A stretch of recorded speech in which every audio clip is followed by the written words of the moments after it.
இந்த வீடியோவை உங்களுக்கு வழங்குவோர் மாலை முரசு செய்திகள் தொலைக்காட்சியின் படிப்போம் ஜெயிப்போம் உயர்கல்வியை தேர்ந்தெடுப்பதில் உள்ள சந்தேகங்களை தீர்க்கும் நிகழ்ச்சி தினமும் மாலை 5 மணிக்கு.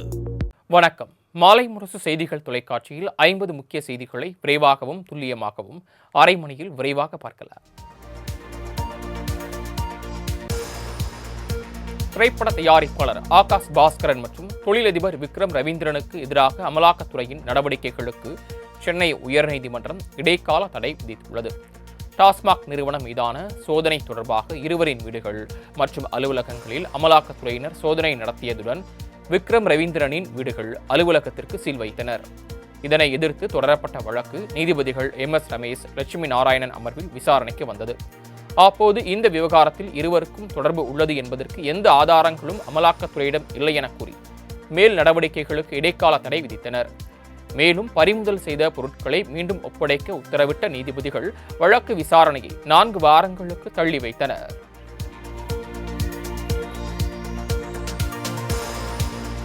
மருத்துவமனையில் சிகிச்சை பெற்று வரும் பாமக கௌரவ தலைவர் GK மணியை பாமக நிறுவனர் ராமதாசும் காங்கிரஸ் தலைவர் செல்வ பெருந்தகை ஆகியோர் நேரில் சந்தித்து நலம் விசாரித்தனர்.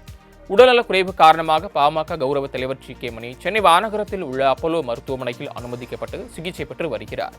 இந்த நிலையில் பாமக நிறுவனர் ராமதாஸ் மருத்துவமனையில் சிகிச்சை பெற்று வரும் GK மணியை நேரில் சந்தித்து நலம் விசாரித்தார். அதனைத் தொடர்ந்து தமிழக காங்கிரஸ் தலைவர் செல்வ பெருந்தகை கட்சி நிர்வாகிகளுடன் சென்று GK மணியை நேரில் சந்தித்து நலம் விசாரித்தார்.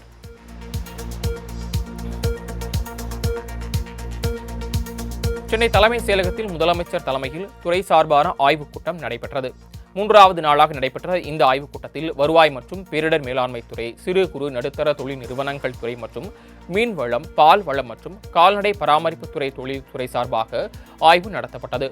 மேலும் பரந்தூர் விமான நிலையத்தின் அடுத்த கட்ட நடவடிக்கை தொடர்பாக முதலமைச்சர் MK ஸ்டாலின் ஆய்வு மேற்கொண்ட இந்த கூட்டத்தில் அமைச்சர்கள் உட்பட அதிகாரிகள் பலர் கலந்து கொண்டனர்.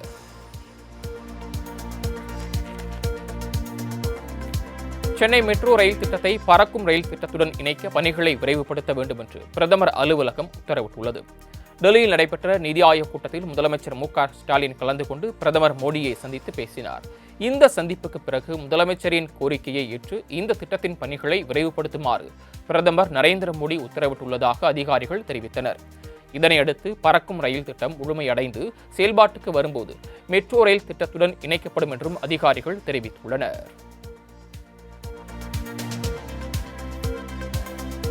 பாலியல் வன்கொடுமை தொடர்பான வழக்குகளில் பாதிக்கப்பட்டோரின் அடையாளங்களை எந்த வடிவிலும் வெளிப்படுத்தக்கூடாது என சென்னை உயர்நீதிமன்றம் உத்தரவிட்டுள்ளது.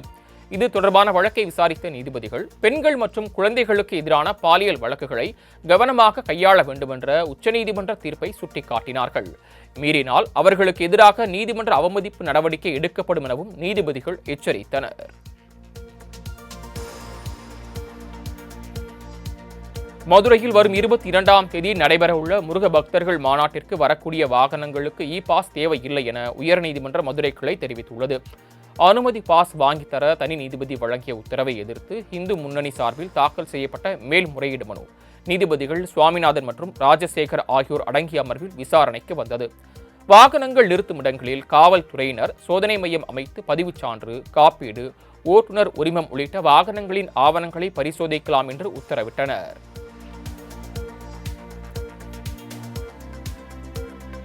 எடப்பாடி பழனிசாமி குறித்து அவதூறு பரப்பினால் அமைச்சர் TRB ராஜா தமிழகத்தில் நடமாட முடியாது என அதிமுக முன்னாள் அமைச்சர் RB உதயகுமார் எச்சரிக்கை விடுத்துள்ளார். கீழடி விவகாரத்தில் அதிமுக பொதுச் செயலாளர் எடப்பாடி பழனிசாமியை விமர்சித்து திமுக IT விங் கேலி சித்திரம் வெளியிட்டது. இதனால் திமுக IT விங் செயலாளர் மற்றும் அமைச்சர் TRB ராஜா மீது நடவடிக்கை எடுக்க வலியுறுத்தி முன்னாள் அமைச்சர் RB உதயகுமார் கீழடி அகழ்வாராய்ச்சிக்கு நிதி ஒதுக்கியது அதிமுக ஆட்சியில்தான் என்றார். போட்ட சட்டையை கிழித்துக் கொண்டு ஐயோ அம்மா என ஸ்டாலின் கதறிய காட்சிகளை கார்ட்டூனில் எல்லாம் வரைய வேண்டிய அவசியம் இல்லை என்றும் அவர் தெரிவித்தார்.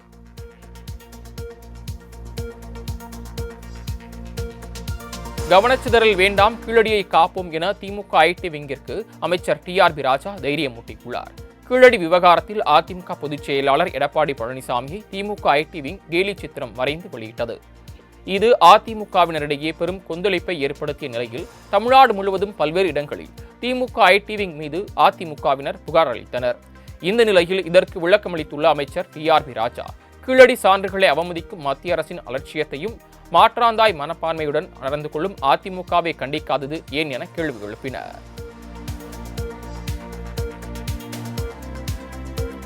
கீழடி தொடர்பான திமுக ஆர்ப்பாட்டம் என்பது கேளிக்கைக்கு உரியது என அதிமுக முன்னாள் அமைச்சர் மா.ப. பாண்டியராஜன் தெரிவித்துள்ளார்.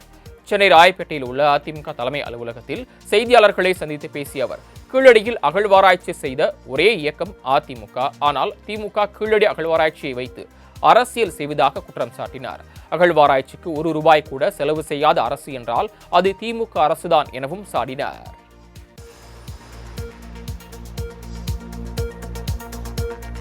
2026 தமிழகத்தில் பாஜக ஆட்சி அமையும் என தமிழக பாஜக மூத்த தலைவர் தமிழிசை சவுந்தரராஜன் நம்பிக்கை தெரிவித்துள்ளார். திருவள்ளூரில் மாவட்ட பாஜக தலைமை அலுவலகத்தில் நடந்த 11ஆம் ஆண்டு சாதனை விளக்க கூட்டத்தில் பங்கேற்ற பின் செய்தியாளர்களை சந்தித்தார். தமிழகத்திற்கு தொன்மையை உலகிற்கு அறிவித்தது பாஜக தான் என்றும், கீழடிக்கு அகழ்வாராய்ச்சி வந்ததும் பாஜகவினால் தான் எனவும் பெருமிதம் தெரிவித்தார். மேலும் தமிழகத்தில் எய்ம்ஸ் மருத்துவமனை பணிகளை 4 ஆண்டுகளில் நான் ஏன் திமுக செய்யவில்லை என கேள்வி எழுப்பினார்.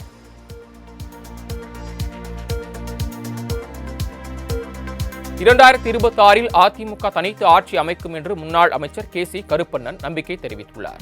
எடப்பாடி பழனிசாமி குறித்து எக்ஸ் தளத்தில் அவதூறான கருத்து பதிவிட்ட அமைச்சர் டி.ஆர்.பி. ராஜா மீது நடவடிக்கை எடுக்க கோரி ஈரோடு மாவட்ட காவல் கண்காணிப்பாளரிடம் மனு அளித்த பின் செய்தியாளர்களை சந்தித்து பேட்டியளித்த போது அவர் இதனை தெரிவித்தார்.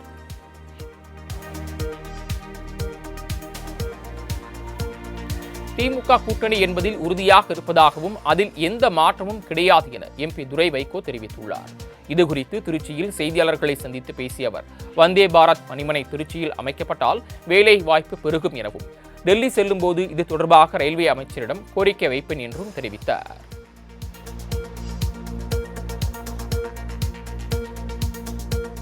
நீதிமன்ற அவமதிப்பு வழக்கில் தலைமைச் செயலாளர்கள் ஜூலை 21ஆம் தேதி நேரில் ஆஜராக சென்னை உயர்நீதிமன்றம் உத்தரவிட்டுள்ளது.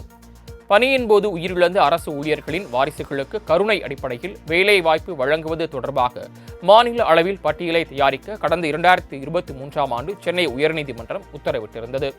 இந்த வழக்கு நீதிபதி பட்டு தேவானந்த் முன்பு விசாரணைக்கு வந்தது. அப்போது 2023ஆம் ஆண்டு பிறப்பித்த உத்தரவை கடந்த ஜூன் வரை அமல்படுத்தாதது நீதிமன்ற அவமதிப்பு செயல் என கூறிய நீதிபதி 2023ஆம் ஆண்டு செப்டம்பர் முதல் தலைமைச் செயலாளர்களாக பதவி வைத்தவர்கள் ஜூலை 21ஆம் தேதி நேரில் ஆஜராக வேண்டும் என உத்தரவிட்டார். கிருஷ்ணகிரியில் விவசாயிகளுக்கு ஆதரவாக கே.பி. முனுசாமி தலைமையில் அதிமுகவினர் உண்ணாவிரத போராட்டத்தில் ஈடுபட்டனர். தமிழகம் முழுவதும் இந்த ஆண்டு கொள்முதலுக்கு உரிய விலை கிடைக்கவில்லை என விவசாயிகள் வேதனை தெரிவித்து வருகின்றனர். இந்நிலையில் பாதிக்கப்பட்ட விவசாயிகளுக்கு ஏக்கருக்கு ₹30,000 இழப்பீடு வழங்க வேண்டும், மாங்குழுக்கான ஜிஎஸ்டி வரியை 5 விழுக்காடாக குறைக்க வேண்டும் என வலியுறுத்தி அதிமுக துணை பொதுச் செயலாளர் கே.பி. முனுசாமி தலைமையில் உண்ணாவிரத போராட்டம் நடைபெற்றது. இதில் மாநிலங்களவை உறுப்பினர் தம்பிதுரை, முன்னாள் அமைச்சர் பாலகிருஷ்ண ரெட்டி உள்ளிட்ட ஏராளமானோர் கலந்து கொண்டனர். பொல்லாத போர்களின் மோசமான விளைவை நாடற்ற மனிதர்கள் என்று முதலமைச்சர் மு.க.ஸ்டாலின் தெரிவித்துள்ளார். உலக அகதிகள் தினம் ஆண்டுதோறும் ஜூன் 20ஆம் தேதி நினைவு கூறப்பட்டு வருகிறது. இந்த நிலையில் உலக அகதிகள் தினமான இன்று தமிழ்நாடு முதலமைச்சர் மு.க.ஸ்டாலின் எக்ஸ் தளத்தில் பதிவு ஒன்றை வெளியிட்டுள்ளார். அந்த பதிவில் பொல்லாத போர்களின் மோசமான விளைவை நாடற்ற மனிதர்கள் என்றும், மனிதத்தை கொல்லும் போர்களால் வலுவிழந்து வாழ்வை இழந்து எதிரிகளாய் புலம்பெயர்ந்தவர்களை அன்பால் அரவணைப்போம் என்றும் தெரிவித்துள்ளார். மேலும் நமது திராவிட மாடலில் அகதிகள் முகாம் என்பதை மறுவாழ்வு முகாம் என்பதை பெயர் மாற்றி அன்னை தமிழ் உறவுகளின் மாண்பை போற்றினோம் என போரை மாய்ப்போம், மனிதம் காப்போம் என்றும் தெரிவித்துள்ளார். 4 கலை கல்லூரிகள் மற்றும் கல்விசார் கட்டட மற்றும் துணைவேந்தர் குடியிருப்புகளை காணொலி காட்சி மூலம் முதலமைச்சர் மு.க.ஸ்டாலின் திறந்து வைத்தார். உயர்கல்வித்துறை சார்பில் 2025-26ஆம் கல்வியாண்டு முதல் செயல்படும் வகையில் வேலூர், திருச்சி, கள்ளக்குறிச்சி, திருவண்ணாமலை ஆகிய இடங்களில் 4 புதிய அரசு கலை மற்றும் அறிவியல் கல்லூரிகளை காணொலி காட்சி வாயிலாக சென்னை தலைமைச் செயலகத்தில் இருந்தபடி முதலமைச்சர் மு.க.ஸ்டாலின் திறந்து வைத்தார்.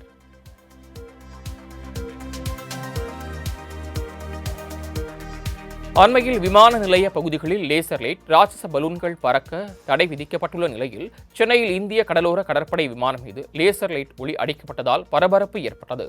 சென்னை விமான நிலையம் பரங்கிமலை ராணுவ பயிற்சி மையம் அருகே இந்திய கடலோர கடற்படை விமான தளம் அமைந்துள்ளது. கடற்படைக்கு சொந்தமான டோர்னியர் 228 ரக விமானம் ரோந்து பணிகளை முடித்துவிட்டு பரங்கிமலை விமான தளத்திற்கு வந்தது. அப்போது பரங்கிமலை பகுதியிலிருந்து லேசர் லைட் ஒளிக்கதிர் விமானத்தை நோக்கி அடிக்கப்பட்டு சில வினாடிகளில் மறைந்துள்ளது. இது தொடர்பாக காவல்துறையினர் விசாரணை மேற்கொண்டுள்ளனர். சென்னை விமான நிலையத்திலிருந்து மதுரைக்கு சென்ற விமானம் தொழில்நுட்ப கோளாறு காரணமாக மீண்டும் சென்னையில் தரையிறக்கப்பட்டது. சென்னை விமான நிலையத்திலிருந்து காலை 7:55 மணிக்கு 78 பயணிகளுடன் மதுரைக்கு இண்டிகோ ஏர்லைன்ஸ் விமானம் புறப்பட்டு சென்றது. அப்போது நடுவானில் தொழில்நுட்ப கோளாறு ஏற்பட்டதை அடுத்து சென்னை விமான நிலைய கட்டுப்பாட்டு அறைக்கு தகவல் கொடுக்கப்பட்டது. பின்னர் அந்த விமானம் மீண்டும் சென்னை விமான நிலையத்தில் தரையிறக்கப்பட்ட நிலையில் அனைத்து பயணிகளையும் பத்திரமாக கீழே இறக்கி உணவு, குடிநீர் வழங்கப்பட்டது. மேலும் விமானி சாதுரியமாக செயல்பட்டதால் 78 பயணிகளும் அதிர்ஷ்டவசமாக உயிர் தப்பினர். சென்னை மெரினா காமராஜர் சாலையில் அதிவேகமாக பொதுமக்களை அச்சுறுத்திய காரை நிறுத்த முயன்ற காவலருக்கு போக்குவரத்து காட்டியதால் அங்கு பரபரப்பு ஏற்பட்டது. சென்னை மெரினாவில் பொதுமக்களை அச்சுறுத்தும் வகையில் கார் ஒன்று சீறி பாய்ந்து அச்சத்தை ஏற்படுத்தியது. அப்போது அந்த வழியாக பைக்கில் பணிக்கு சென்ற காவலர் செல்வம் அந்த காரை துரத்திச் சென்று மடக்கி பிடித்து பைக் குறுக்கே நிறுத்தினார். ஆனால் காரை நிறுத்துவது போல அந்த நபர் போக்கு காட்டிவிட்டு திடீரென மின்னல் வேகத்தில் தப்பிச் சென்றார்.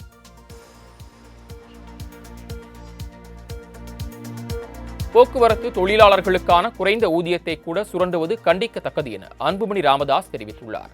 தமிழ்நாடு அரசு போக்குவரத்து கழகங்களில் பணியாற்றும் பணியாளர்களுக்கு நடப்பு மாதம் முதல் ஊதியம் வழங்கப்படவிருக்கும் நிலையில் ஊதியத்தை நிர்ணயம் செய்வதில் திட்டமிட்டு பல மோசடிகள் நிகழ்த்தப்பட்டிருப்பதற்கு பாமக தலைவர் அன்புமணி ராமதாஸ் கடும் கண்டனம் தெரிவித்துள்ளார். இதுகுறித்து அவர் வெளியிட்டுள்ள அறிக்கையில் ஊதிய உழைப்பு சுரண்டலால் 30,000 போக்குவரத்து தொழிலாளர்கள் பாதிக்கப்படுவதாக கூறினார். மேலும் மனசாட்சியும் மனிதநேயமும் உள்ள எந்த அரசும் இப்படி ஒரு சுரண்டலில் ஈடுபடாது என திமுக அரசை கடுமையாக சாடியுள்ளார். குவாரி உரிமையாளர்களிடமிருந்து சட்டவிரோதமாக பணம் வசூலிப்பவர்கள் மீது கடும் நடவடிக்கை எடுக்க கோரிய வழக்கில் புவியியல் மற்றும் சுரங்கத்துறை இயக்குநர் பதிலளிக்க சென்னை உயர்நீதிமன்றம் உத்தரவிட்டுள்ளது. தமிழக அரசின் புவியியல் சுரங்கத்துறை அதிகாரிகளும் புதுக்கோட்டையைச் சேர்ந்த ராமச்சந்திரன் என்பவரும் குவாரி உரிமையாளர்களிடமிருந்து சட்டவிரோதமாக கட்டாய வசூல் செய்து வருவதால் அவர்கள் மீது நடவடிக்கை எடுக்க கோரி தமிழ்நாடு குவாரி உரிமையாளர்கள் சங்க தலைவர் KR குகேஷ் வழக்கு தொடர்ந்திருந்தார். இந்த வழக்கு நீதிபதி ஆனந்த் வெங்கடேஷ் முன்பு விசாரணைக்கு வந்தது. அப்போது புவியியல் மற்றும் சுரங்கத்துறை இயக்குநர் பதிலளிக்க உத்தரவிட்டு வழக்கின் விசாரணையை 25ஆம் தேதிக்கு தள்ளி வைத்தார். பகுஜன் சமாஜ் கட்சி தலைவர் ஆம்ஸ்டாங் கொலை வழக்கை சிபிஐக்கு மாற்ற கோரி சென்னை உயர்நீதிமன்றத்தில் மனு தாக்கல் செய்யப்பட்டுள்ளது. மர்ம கும்பலால் ஆம்ஸ்டாங் வெட்டி கொலை செய்யப்பட்ட நிலையில் வழக்கின் விசாரணையை செம்பியம் காவல்துறையினர் முறையாக விசாரிக்கவில்லை எனவும் விசாரணையை சிபிஐக்கு மாற்ற கோரியும் ஆம்ஸ்டாங்கின் சகோதரர் கீனோஸ் சென்னை உயர்நீதிமன்றத்தில் மனு தாக்கல் செய்தார். மேலும் வழக்கில் பல அரசியல் முக்கிய கட்சிகளுக்கு தொடர்பு இருப்பதாக அவர் கூறியிருக்கிறார்.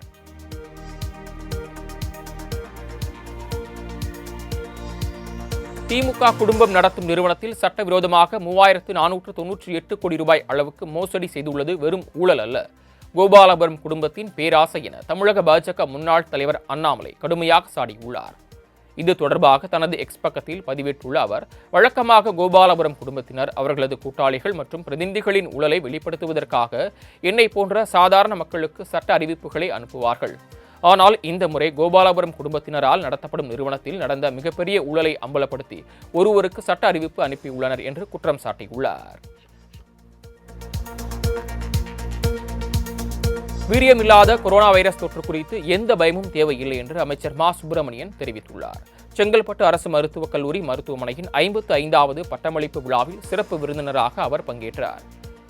பின்னர் 100 மாணவர்களுக்கு அவர் பட்டம் வழங்கினார். செய்தியாளர்களை தொடர்ந்து சந்தித்த அவர், தற்போது பரவி வரும் கொரோனா தொற்று வீரியம் இல்லாதது, 2 அல்லது 3 நாட்களில் சரியாகிவிடும் என்றார்.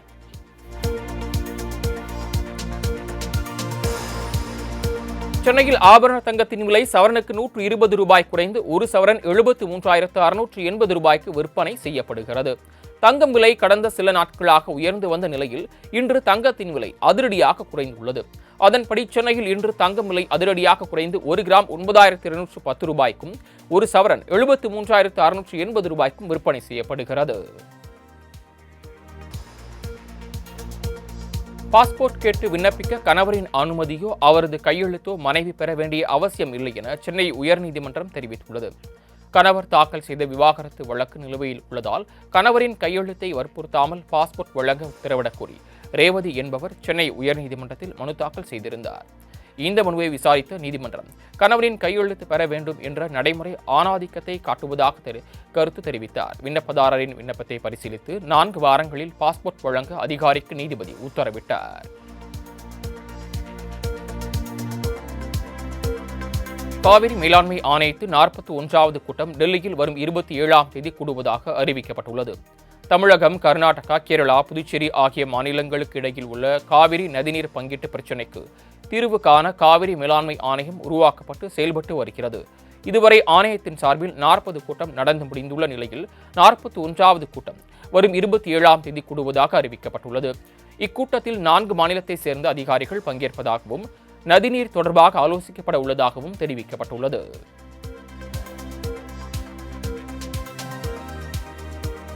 திருமாவளவனுக்கு எதிராக தொடரப்பட்ட வழக்கை ரத்து செய்து சென்னை உயர்நீதிமன்றம் உத்தரவிட்டுள்ளது. கடந்த 2019ஆம் ஆண்டு நடந்த மக்களவைத் தேர்தலின் போது அரியலூர் மாவட்டம் இலந்தைக்கூடம் பேருந்து நிறுத்தம் அருகில் தேர்தல் பிரச்சார பொதுக்கூட்டம் நடத்தப்பட்டது. அப்போது தேர்தல் விதியை மீறி 4 நிமிடங்கள் அதிகமாக பிரச்சாரம் செய்ததாக திருமாவளவன் மீது வெங்கனூர் காவல் நிலையத்தில் வழக்கு பதிவு செய்யப்பட்டது. இந்த வழக்கை ரத்து செய்ய வேண்டும் என திருமாவளவன் சென்னை உயர்நீதிமன்றத்தில் மனு தாக்கல் செய்திருந்தார். இதனை விசாரித்த நீதிபதி பி. வேல்முருகன் திருமாவளவன் தரப்பில் முன்வைக்கப்பட்ட வாதங்களை ஏற்றுக்கொண்டு அவருக்கு எதிரான வழக்கை ரத்து செய்து உத்தரவிட்டார்.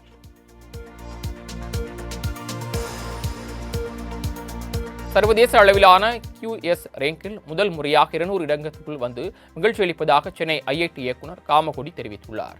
சென்னை கிண்டியில் உள்ள IITயில் முன்னாள் மாணவர்கள் அமைப்பு நடத்தும் பால்ஸ் நிறுவனத்தின் 2025-2026ஆம் ஆண்டுக்கான ஆண்டு விழா நடைபெற்றது. இதில் சென்னை IIT இயக்குநர் காமகோடி, திருப்பதி IIT இயக்குநர் சத்யநாராயணா ஆகியோர் கலந்து கொண்டு சிறப்பாக செயல்பட்டவர்களுக்கு விருதுகள் வழங்கினர். பின்னர் செய்தியாளர்களிடம் பேசிய காமகோடி, முதன்முறை பட்டதாரிகள் IIT வருவது, மலைவாழ் மக்கள் மற்றும் கிராமப்புற மாணவர்கள் IITயில் சேர்வது மகிழ்ச்சி அளிப்பதாக தெரிவித்தார். சென்னை 1000 விளக்கு பகுதியில் அலுவலகத்தில் புகுந்து மாற்றுத்திறனாளி மற்றும் பெண் மீது தாக்குதல் நடத்தியது தொடர்பான CCTV காட்சிகள் வெளியாகியுள்ளது. கடந்த 10ஆம் தேதி இந்த சம்பவம் நடைபெற்று ரேகா என்பவர் அளித்த புகாரின் பேரில் பெண் வன்கொடுமை உள்ளிட்ட 5 பிரிவுகளில் 1000 விளக்கு போலீசார் வழக்கு பதிவு செய்துள்ளனர். செந்தில்நாதன் மற்றும் அவரது மனைவி விவாகரத்து வழக்கு உள்ள நிலையில் அலுவலகத்தில் புகுந்து தாக்கியதாக ரமணி, மோகன் தேவி ஆகியோர் மீது வழக்கு பதிவு செய்யப்பட்டுள்ளது.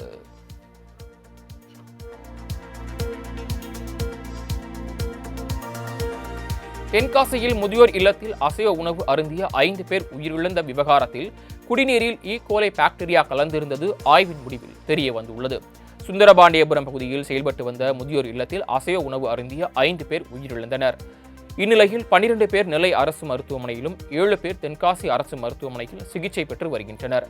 இந்த நிலையில் முதியவர்கள் அருந்திய உணவு மற்றும் குடிநீர் மாதிரிகளை ஆய்வு செய்ததில் குடிநீரில் ஈகோலை பாக்டீரியா கலந்திருப்பது உறுதி செய்யப்பட்டிருக்கிறது.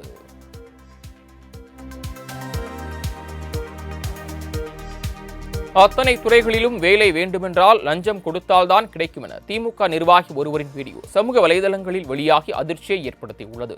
தென்காசி மாவட்டம் திரிகூடபுரம் திமுக கிளைக்கழக செயலாளர் சுப்பிரமணியன் கனிமொழி MPயை சந்திக்க முடியாத விரக்தியில் இவ்வாறு தெரிவித்துள்ளார்.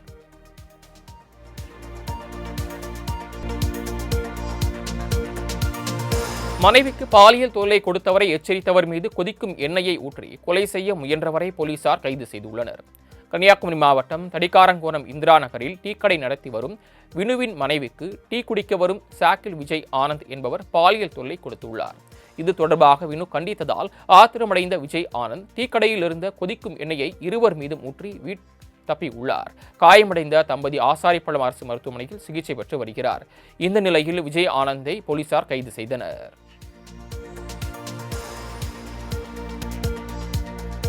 காஞ்சிபுரம் அருகே மாணவனை சக மாணவன் இரும்பு கம்பியால் கழுத்தில் குத்திய சம்பவத்தால் பரபரப்பு நிலவியது. காஞ்சிபுரம் மாவட்டம் உத்திரமேரூர் பகுதியில் உள்ள அரசு உயர்நிலைப் பள்ளியில் 12ஆம் வகுப்பு மாணவர்களுக்கு இடையே தகராறு ஏற்பட்டுள்ளது. இதில் மாணவனை சக மாணவன் இரும்பு கம்பியால் கழுத்தில் குத்திய நிலையில் உயிருக்கு ஆபத்தான நிலையில் செங்கல்பட்டு அரசு மருத்துவமனையில் மாணவனுக்கு தீவிர சிகிச்சை அளிக்கப்பட்டு வருகிறது. மேலும் இரும்பு கம்பியால் குத்தியதாக லிங்கேஷ் என்ற மாணவனையும் அவரது கூட்டாளிகளையும் பெருநகர் போலீசார் கைது செய்து விசாரணை மேற்கொண்டுள்ளனர். மேட்டூர் அணையிலிருந்து டெல்டா பாசனத்திற்கு நீர் திறப்பு 12,000 கன அடியிலிருந்து 16,000 கன அடியாக அதிகரிக்கப்பட்டுள்ளது. கர்நாடக காவிரி நீர்பிடிப்பு பகுதிகளில் கனமழை பெய்து வரும் நிலையில் தற்போது தமிழகத்திற்கு தண்ணீர் திறக்கப்பட்டுள்ளதால் மேட்டூர் அணைக்கான நீர்வரத்து உயர்ந்துள்ளது.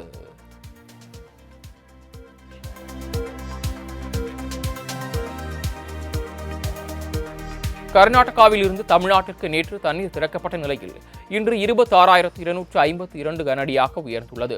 கர்நாடக மாநிலம் மைசூரு மாவட்டம் ஹெச்டி கோட்டையில் உள்ள கபினி அணையிலிருந்து 21,875 கன அடி நீர் நேற்று தமிழ்நாட்டிற்கு திறக்கப்பட்டுள்ளது. கர்நாடகாவில் பெய்து வரக்கூடிய கனமழை காரணமாக தண்ணீர் திறப்பானது அதிகரிக்கப்பட்டுள்ளது.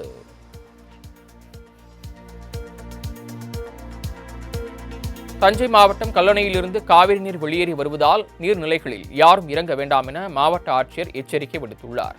கல்லணையிலிருந்து காவிரி டெல்டா பாசனத்திற்காக நீர் திறந்துவிடப்பட்டுள்ள நிலையில் தற்போது இந்த எச்சரிக்கை விடுக்கப்பட்டுள்ளது.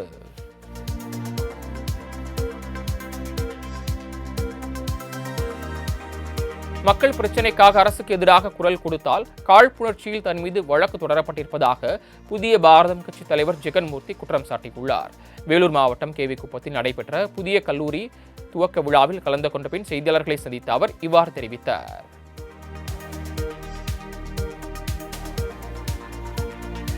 சாலை விபத்துகளை குறைத்து வாகன ஓட்டிகளின் பாதுகாப்பை உறுதி செய்யும் வகையில் அனைத்து இருசக்கர வாகனங்களுக்கும் ஆன்டிலாக் பிரேக்கிங் அமைப்பை பொருத்த மத்திய அரசு உத்தரவிட்டுள்ளது. சாலையில் வேகமாக செல்லும் வாகனங்களை பிரேக் போட்டு நிறுத்தும் போது சக்கரம் சிக்கிக்கொண்டு வாகனம் சாலையில் சறுக்கி செல்லாமல் இருப்பதற்கான நவீன தொழில்நுட்பத்தை கொண்ட அமைப்புகள் APS எனப்படும். இந்த அமைப்பு குறிப்பிட்ட வாகனங்களுக்கு மட்டுமே பொருத்தப்பட்டு வந்த நிலையில் தற்போது அனைத்து வாகனங்களிலும் பொருத்த மத்திய அரசு உத்தரவிட்டுள்ளது.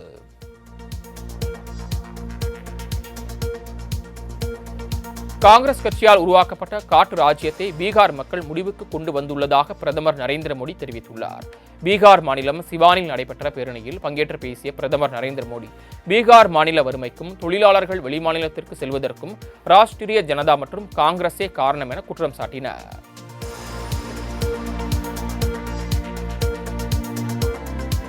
கச்சா எண்ணெய் விலை கட்டுக்குள் இருப்பதாக மத்திய பெட்ரோலியத்துறை அமைச்சர் தெரிவித்துள்ளார். ஈரான் இஸ்ரேல் போர் காரணமாக கச்சா விலை எண்ணெய் உயரக்கூடும் என்ற நிலையில் தற்போது இந்த கருத்தை அவர் தெரிவித்துள்ளார்.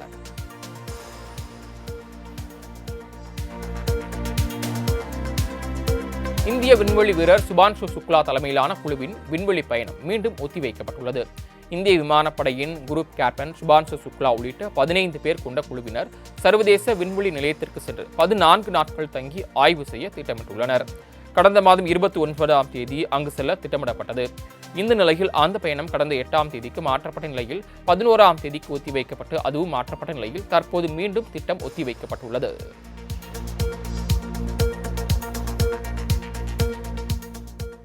மக்களுக்கு அதிகாரம் அளிக்கக்கூடிய மொழி ஆங்கிலம் என்றும் வெட்கக்கேடானது அல்ல என மத்திய உள்துறை அமைச்சர் அமித்ஷாவுக்கு ராகுல் காந்தி பதிலடி கொடுத்துள்ளார்.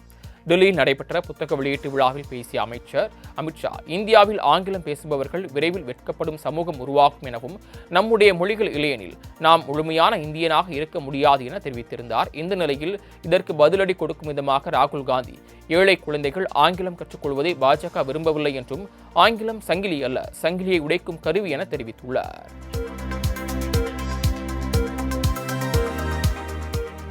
அமர்நாத் யாத்ரீகர்கள் மீது பயங்கரவாதிகள் தாக்குதல் நடத்தக்கூடும் என உளவுத்துறை எச்சரிக்கை விடுத்துள்ளது. இன்னும் சில நாட்களில் பனிலிங்கத்தை தரிசிக்க அமர்நாத் பாத யாத்திரை தொடங்கவுள்ள நிலையில் தற்போது இவ்வாறு தெரிவிக்கப்பட்டுள்ளதால் பாதுகாப்பு பலப்படுத்தப்பட்டுள்ளது.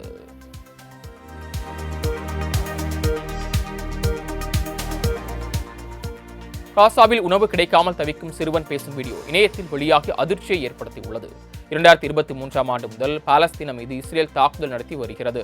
இந்த நிலையில் 60க்கும் மேற்பட்டோர் உயிரிழந்துள்ளனர். இதற்கிடையே காசாவுக்குள் உணவு மற்றும் உதவிப் பொருட்கள் செல்லவிடாமல் இஸ்ரேல் தடுத்ததால் பஞ்சம் ஏற்பட்டு மக்கள் கடும் பட்டினியில் வாடுகின்றனர்.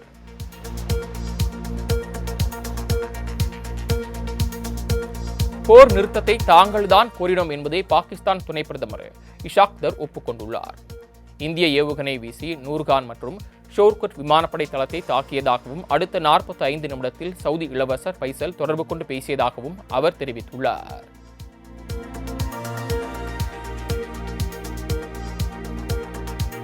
இந்தியா இங்கிலாந்து இடையிலான முதல் டெஸ்ட் போட்டியில் அகமதாபாத் விமான விபத்தில் உயிரிழந்தவர்களுக்கு அஞ்சலி செலுத்தும் விதமாக இரு அணி வீரர்களும் கையில் கருப்பு பட்டை அணிந்து விளையாடி வருகின்றனர்.